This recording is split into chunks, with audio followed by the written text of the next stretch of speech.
whole new global talk show, Newstellers. Let's meet our panelists.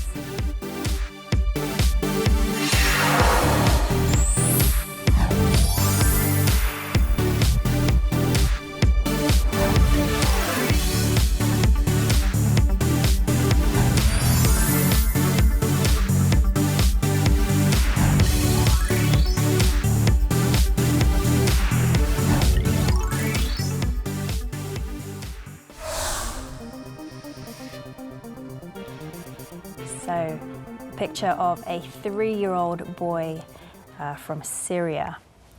There was another picture, of course, that caused even more outrage than the one we see here, where the baby's body was lying on the beach. Almost seemed as though he was just sleeping, but it's become the top trending picture around the world. Can anyone explain what exactly is going on here?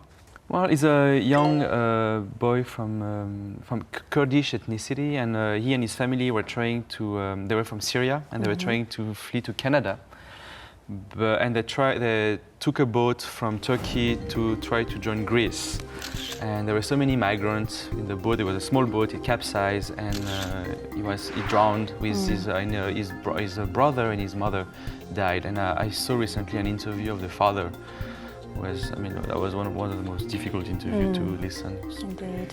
Yeah, this kid was called Aylan Kurdi, and unfortunately is one example of many thousand people who died trying to reach a better life, especially these days in the Middle East, that there is a big problem there with the Islamic State, some fundamentalists taking the cities, taking the regions. So we have this problem in Europe now with a lot of refugees that try to find a better life. Yeah, and this picture really, we're going to talk about this today, but this picture in particular really changed a lot of things in Europe. Indeed. Yeah, it's amazing how one image can completely raise the attention, the global attention on a particular issue. Migrants have been dying for years trying to reach Europe, but it was just this one shot of this young boy that really woke up the world to what's going on in the Middle East and now Europe. Yeah. Picture says 1,000 words, apparently. Yeah. So we'll be discussing the worldwide issue of refugees, the refugee crisis, another land of hope. So let's delve deeper into the issue of refugees. What was the cause of this recent refugee crisis? What kind of problems created it? There's no single factor that's causing this refugee migrant exodus, as there is never a single cause for any sort of mass population exodus.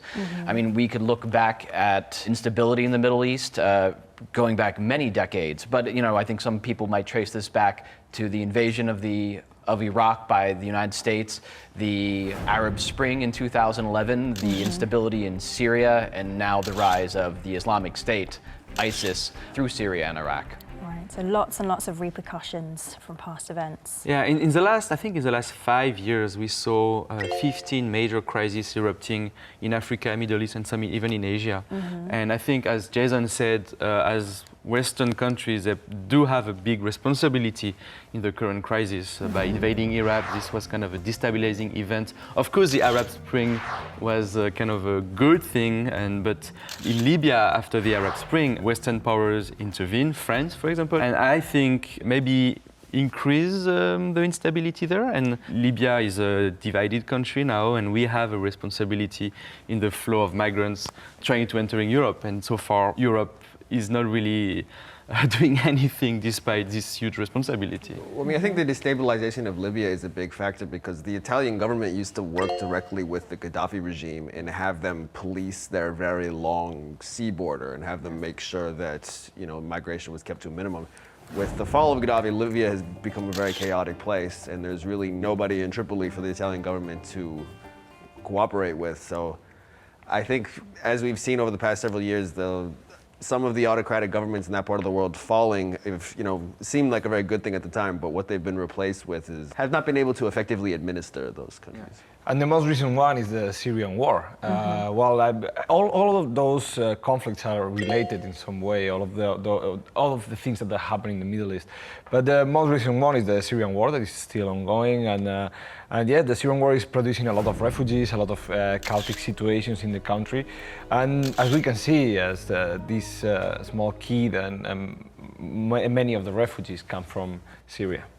And something I would like to insist as well is that now Europe is complaining they don't know how to act in front with these migrants coming, but Europe is not the country that receives most migrants. This is, for example, Lebanon and Turkey are the countries who are receiving the massive influx of refugees. Like, for example, you have to know, like in Lebanon now, 25% of the population are migrants. So this in the future might destabilize a lot the country. So we should intervene before new crises.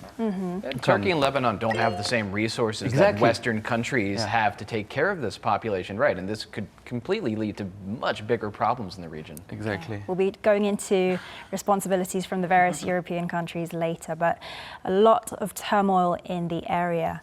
And I can only imagine how challenging it must be, you know, in order to leave your homeland, adapt to a new country. It's a very, very long journey. So let's move on to our news briefing section. Do you have any news stories about tragic incidents involving refugees where they fled to other countries but were actually injured or even killed once they got there? There was a case last year in Australian Immigration Center in Papua New Guinea where there was something of a riot. And a lot of people were injured. I think one person was killed. And I guess these places that are sort of way stations on the way to people migrating to Western countries, you know, Greece and, you know, we've seen like in Bulgaria, a lot of the sort of frontier European countries are having a really tough time processing large numbers of people, and they're not used to doing this, and they don't have the infrastructure to deal with it. And, you know, I guess when people are on their way, when people are migrating, tempers can run very high. People are vulnerable, and people are, you know, emotionally fragile, and sometimes violence can break out. Indeed. We have also this example of the Rohingya people. They come from Bangladesh and Burma, but they are not really wanted in none of those countries. So they fly away, they try to find a new life in Indonesia, Malaysia, but those governments of Indonesia and Malaysia, they don't want them, the Thai government don't want them either, and they suffer a lot of abuses on the way going there, and some of them, they just drown in the sea, and some of them are tortured, are killed. So it's a minority who is very poor and is suffering the consequences of rejection and intolerance to other people and to refugees. There was a good moment of shame for journalism in Hungary, which is at the forefront of Europe's migrant crisis right now. There was a camera woman, Ms. Laszlo. This popped up on my Facebook news feed recently. She's filming like more or less a stampede of these migrants, and it appears that she trips one who's holding a child, and then she continues to film this person down on the ground. This was all captured by a German journalist who was there. Evidently, she even went on to kick other migrant children who were in this field. She did lose her job. She worked for an outlet that was associated with Hungary's far right that has really protested the influx of migrants to Hungary. So she lost her job. She could face time in jail, but she's been very indignant about it and has complained, you know, doesn't understand why she lost her job. She deserves jail. I mean, the picture itself, to see a journalist like kicking like refugee kid migrants, it was totally unacceptable. Needless and vicious as Oh well. yeah, the picture is damning. And another example I would like to mention is earlier this year in April, 700 migrants were on a boat from Libya to Italy, died, drowned. And that was maybe the deadliest single event. I mean, a lot of migrants died almost on a daily basis now in the Mediterranean Sea. But that was one of the most tragic episodes, and that the Pope Francis made an appeal to European countries to react. They did not. And 700 people drowned in the Mediterranean It's a Sea. terrible situation where they're escaping from war and turmoil, but sometimes they're not actually going into better conditions. So it's a really, really terrible situation. But the refugee crisis is gaining more attention in the global community, and there has been a lot more discussion on embracing these refugees rather than turning them away. So let's take a look at what's happening in Europe.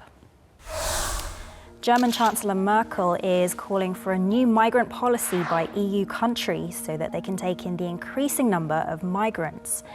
President Francois Hollande has said France would take in 24,000 refugees over the next 2 years, and he and Merkel have agreed upon a mechanism to distribute refugees across Europe. On the other hand, Hungarian Prime Minister Viktor Orban refused to help and instead built a 4-meter-high barrier on its border with Serbia to keep migrants out. And in the case of Denmark, the influx of refugees is being strongly opposed and they have even cut off all rail links to Germany. So it looks like the various European countries have very different stances when it comes to accepting refugees. Which side are you guys on? Well, I think in my case, I'm on a kind of a neutral side. Okay. I'm more on the side that we have to accept the refugees, of course, but also I think we have to check very well that those refugees are real asylum seekers. Okay. And they are not just economic migrants, or they are not even terrorists that they can be like disguised as these asylum seeker migrants. So I think, of course, we need to accept them, but we need to coordinate very well. And we need, all the European countries have to coordinate and have to share that responsibility of accepting the migrants. Okay. I think it's important to make clear something. I think there's a big misconception about migration. Like the way that these types of issues are normally depicted in the media is that these people are coming to societies and they want to take from those societies. And how do we have enough resources and how can we allow things to give them? That is not correct. A lot of data and a lot of studies on migration show that when new migrants go to countries, they end up contributing to the economy. They provide a net gain to the economy. So I think the most important thing is to allow these people the legal and the immigration framework to make contributions to these new societies. Give them legal status, give them a basic kind of framework for their lives, and then I think they can contribute and there can be a net gain from the situation. I agree with you, Stephen. And I think countries should have a very open policy toward refugees, and especially in, let's say, the Syrian case.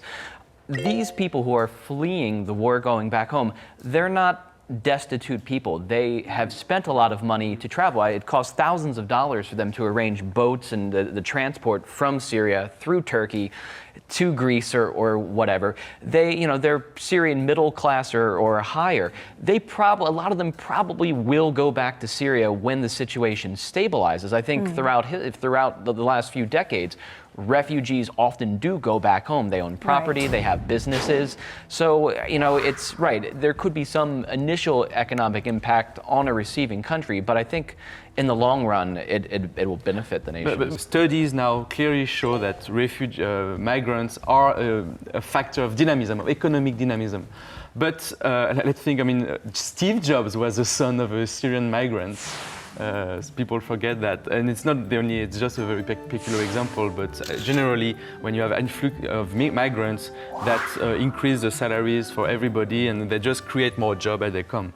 But I think that should not be the reason why we accept migrants. Maybe Germany, part of the reason why the German Chancellor decided to accept more migrants, it was of course because of this image, this picture of this kid, and as well because there is some economic pressure. Germany can and need somehow workforce coming to in its border. But that should not be the reason why we accept migrants. We should accept migrants because this is a humanitarian thing to do. Europe should not forget that we are a continent made of migration. The father of President Sarkozy was a migrant coming from Hungary. And now he said, oh no, France should close its border. I find that extremely disturbing. So they're forgetting far too quickly. Yeah. And one of the reasons why Germany, one of the reasons Germany is accepting now so many migrants is because German people remember that themselves, along their history, especially in the last century, they had to suffer a lot of migration. Right. And they should not, and I think that's one of the reasons that they feel a bit of empathy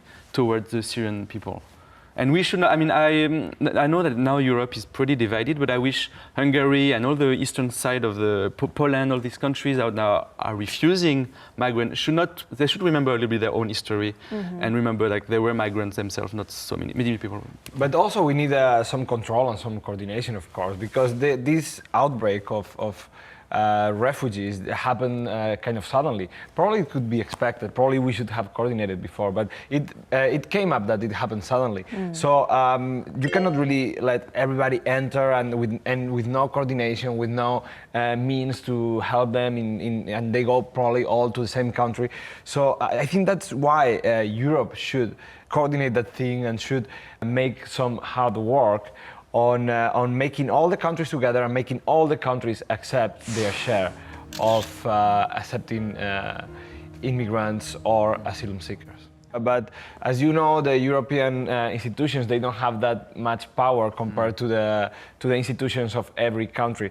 So I think the European institutions should push forward like much harder to make the countries comply with the. It's a real with the test rules. of the solidarity of the European Union. This Exactly. is a real kind of crisis that's taking place there now. Totally agree. So why are some countries like Hungary and Denmark so opposed to accepting migrants, do you think? I mean, apart from the image that they're just going to take rather than give. I think partly for economic reasons. They think that economically they cannot support these migrants, and I think mostly for ideological reasons. Right. Hungary is a very far-right, has a very far-right prime minister now, and in France, I can see my own country, for a very long time, our president, which is a socialist president, but still he didn't want to have too many migrants because he's afraid of the reaction of the far-right party. And I mean, our countries are becoming more racist and more close. And I would like to mention the security reason. And when some big flows of immigrants come to a country,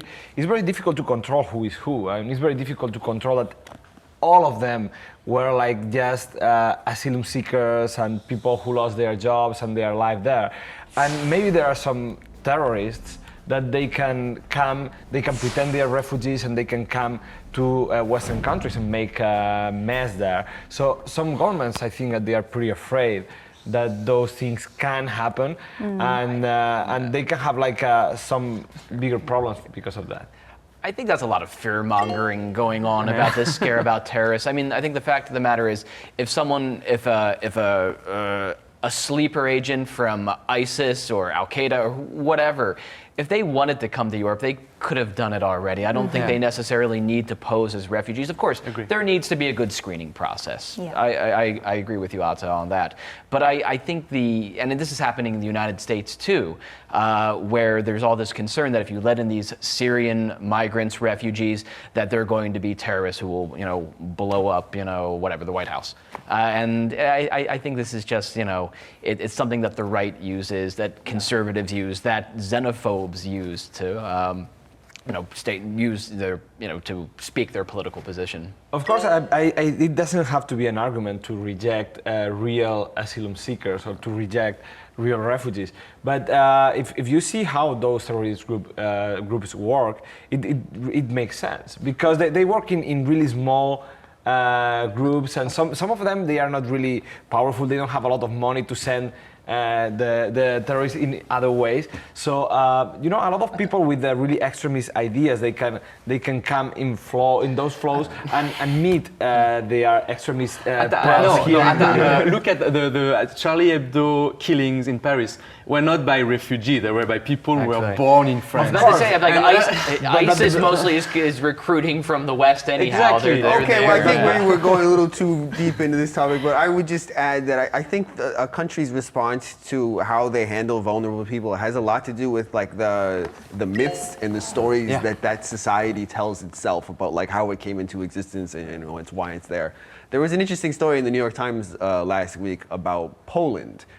And how there are more migrants going to Poland now, and how Poland is very, very resistant to any kind of migrants, to making any kind of action that they see as like generous, because they say like in like a context of European history, they have suffered so much, and they have been pushed around, and they have been invaded, and they have had such a tough time, and they have not been able to prosper so much, so that it's not fair to ask them to be generous with people who are less fortunate than them. Right. And so one interesting thing about Europe is that you have this framework of the European Union where there's a lot of these countries are expected to behave politically and administratively in the same way sometimes, but the countries have very different stories that they tell themselves about who they are, and that's reflected in how they're handling this crisis. I agree, but I think that shows as well that Europe was built on an economic idea And we should as well not forget that some values of I agree. solidarity I agree, are definitely. actually what will ultimately bind each other. And if we forget these values, then Europe will disappear. Yeah, I agree. Okay, so we have a lot of fears and misconceptions surrounding refugees in Europe. But I think as long as we have very robust procedures to handle these large amounts of people coming in, and we remember our histories and our humanitarian sides, of course, I think we can come to a position where everybody is happy. So we've talked about the recent refugee crisis in Syria and the surrounding areas. Let's move on to the legal aspects now. What kind of legislative systems or protection laws are in place around the world for refugees, and how does it help them adapt to their new societies? Well, I think the United States, like many other Western countries, there was a lot of guilt following the Second World War that the U.S. and England, they turned down boatloads of Jews who were trying to escape Europe, who often were sent back to Europe and died during the Holocaust. So the 1951 UN Convention on Refugees kind of is the benchmark for refugee policy around the globe. Now, the United States, the State Department has a Bureau of Population, Refugees, and Migrants that oversees the resettlement of refugees. Basically, it's a three-tier policy where refugees can be resettled, returned to their homeland once the situation has resolved itself, or they can be sent to a third location for resettlement. But as we said earlier, many times refugees go home once everything is safe back home. Right. France created in 1952, so 1 year after this UN convention, they created a body in order to implement the UN Convention on Refugees. So they are the one in charge of accepting or rejecting asylum, the right of asylum. The problem is now this office, which has approximately 500 staff, is completely overwhelmed. Now, if you're a refugee and you apply for asylum, you have to wait more than a year. So maybe your demand will be rejected, but you have to wait a long time. They don't have enough money. We have refugee centers that are completely overwhelmed. So there is a lot of calls in France to completely maybe give more money or to reorganize this office for refugees. Here in Korea, they have a new law. Well, it's kind of new, like a couple of years ago. They made a new law for refugees. So South Korea accepts all refugees from North Korea, and they consider them as their citizens. And around 1,500 or 2,000 North Koreans seek asylum every year here in South. Well, Canada used to be a world leader in dealing with refugees and accepting vulnerable people at the time of after the Vietnam War and conflicts in Somalia and the Balkans and Chile and El Salvador. But with the hardening of the Canadian government and society throughout this crisis, Canada has not really taken much of a leadership role. I don't think there's a really strong propensity in the Canadian government to step forward and play a bold role in this, unfortunately. But given, Canada is another immigrant society, it's made up of people who are from elsewhere. Only one of my parents and none of my grandparents are from Canada. So I hope that as the situation plays out, we can step forward and kind of remember a little bit about what Canada really is and not what the conservative government likes to tell people it is. So it's always a difficult issue whether Western countries need to intervene or not, because you always seem to have unintended consequences, especially in Syria. But I think what we can do is just tackle the refugee crisis head on, at least, and just welcome with open arms anyone who needs our help. All right, well, thank you for a very insightful talk, guys. Shall we wrap up with our final headlines? Well, before I say my headline, it's like I said, let's keep in mind that throughout human history, people have always moved around. Yeah. Very few people have been born in one plot of land and stayed there their whole life. So I would just say my headline is, we are all migrants. Let's be compassionate. Very, very well put. I think my headline would be similar to what Steven said. I would say refugee crisis, let's not forget to be humans. I would say let's put more efforts to help refugees. Okay, and Jason? Open your doors to refugees. Okay, some very compassionate people on our panel. I love it. Well, thank you once again for your very insightful comments on our topic today. We will see you next week for another fascinating episode. Join us next week, viewers, for a whole new global talk show, Newstellers.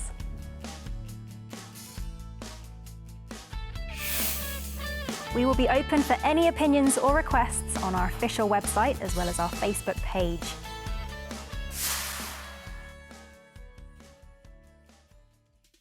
I wish people show a bit more solidarity. I was very touched. In Germany, a lot of people went to the train station and were giving food and like clothes to people. We should give them the resources to be stable. Also, we should fight this kind of crazy terrorist groups that are taking the countries and help the situation be better. You had the African Union, as well as the United States and other countries that put pressure on Sudan's leader. And I think that's a great example of how the global community can put pressure on a regime.